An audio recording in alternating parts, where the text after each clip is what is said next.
Assalamualaikum warahmatullahi wabarakatuh. Salam, saya Dandi Winata Putra. Untuk sesi kali ini saya akan menjelaskan mengenai pengambilan data lapangan dalam geoteknik. Maka dari itu, simak penjelasan dari saya.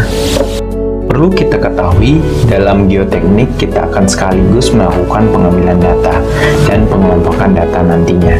Sehingga sebelum kita melakukan pemodelan analisis mengenai geoteknik, kita harus melakukan penyelidikan awal, di mana penyelidikan itu selain melakukan observasi, kita juga melakukan pengambilan data dan juga pengelompokan data. Kemudian kita harus memiliki peta, di mana peta itu adalah suatu alat kita untuk mendapatkan informasi baik itu koordinat maupun titik pengamatan kita, bahkan waktu yang kita catat kapan kita melakukan kegiatan observasi atau penyelidikan, dan harus dicatat dengan jelas. Lalu yang harus direkam dan diambil datanya yaitu identifikasi lokasi dengan peta itu tadi. Dalam rekaman data lapangan, kita memerlukan identifikasi masa batuan atau klasifikasi masa batuan juga, yang tentunya mahasiswa pertambangan dapatkan ilmu ini di mata kuliah mekanika batuan, praktikum mekanika batuan, bahkan praktek lapangan yang pernah mahasiswa tambang lakukan. Berikut ada pelapukan pada batuan segar. Ini juga salah satu klasifikasi. Kemudian ini salah satu contoh klasifikasi masa batuan. Proxima cell atau tabel atau alat bantu kita untuk melakukan suatu pengklasifikasian masa batuan, di mana data-data yang diperoleh diambil kemudian dituliskan dengan baik, itu dari segi kuantitatif ataupun kualitatif. Dalam klasifikasi masa batuan itu sendiri, kita ada metode yang pernah diajarkan juga, itu ada praktikum mekanika batuan, yaitu scanline atau pemetaan garis atau line mapping. Yang kedua yaitu pemetaan sel atau window atau cell mapping. Jadi kita membentuk suatu zona atau area pengukuran berbentuk persegi dan luasan lainnya. Dan yang terakhir yaitu pemetaan fotogrametri dengan sistem digital imaging. Jadi kita melakukan pengambilan foto, dan foto itu akan dibuat atau dikonstruksi menjadi 3 dimensi untuk mendapatkan data struktur dan lainnya. Kemudian ini contoh klasifikasi dari zona-zona, di mana jika dia lapisan akan mendapatkan suatu simbol seperti yang ada pada gambar di bawah atau bagian paling bawah tabel ini. Berikutnya yang bisa kita lakukan adalah mengetahui kondisi geologi atau kondisi batuan yang ada pada lokasi kita. Selain melakukan pengeboran geoteknik, kita juga bisa melakukan dengan teknik geofisika, di mana di sini dengan metode seismik.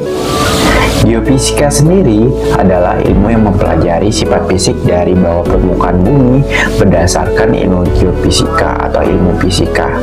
Jadi ada namanya refleksi atau pemantulan, dan ada juga refleksi atau dibiaskan. Jadi seperti di skema ini, ada source yang akan memancarkan suatu gelombang yang akan merambat ke batuan atau tanah di bawahnya, yang akan direfleksikan dan ditangkap oleh geofon. Setiap pantulan akan menggambarkan mitologi yang berbeda-beda, sehingga dari situ kita bisa memetakan seperti ini.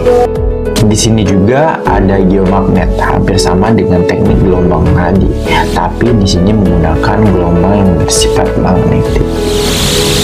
Dan juga untuk overburden ada soil logging. Di sini kita mengklasifikasi atau menentukan kekuatan dan density dari tabelnya overburden yang ada. Dan berikut tabel yang dibutuhkan, seperti Unified Soils Classification System. Ada juga estimasi kekuatan fine grain soil di lapangan, dan berikut rangkaian kegiatan drilling. Dan berikut juga adalah salah satu contoh core block dalam software. Maka dalam pembahasan kali ini, apabila kita memiliki suatu lereng, yang harus diketahui yang pertama itu model geologinya. Misalnya di lereng tersebut batuannya pada bagian atas adalah batuan gamping dan bagian bawah adalah batuan lempung dan properties.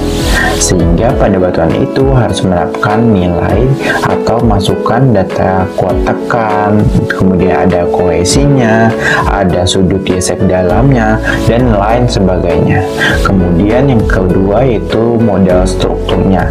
Ternyata di lereng itu atau di lereng tersebut ada strukturnya, sehingga mengetahui di lereng tersebut ada bidang lincetnya.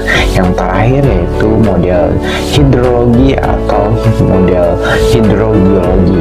Maka untuk mengecek apakah ada air muka tanah atau rekahan, sehingga perlu dimodelkan dalam pemodelan geoteknik. Itulah penjelasan mengenai pengambilan data lapangan dalam geoteknik yang dapat saya sampaikan. Semoga bermanfaat dan saya pamit. Wassalamualaikum warahmatullahi wabarakatuh.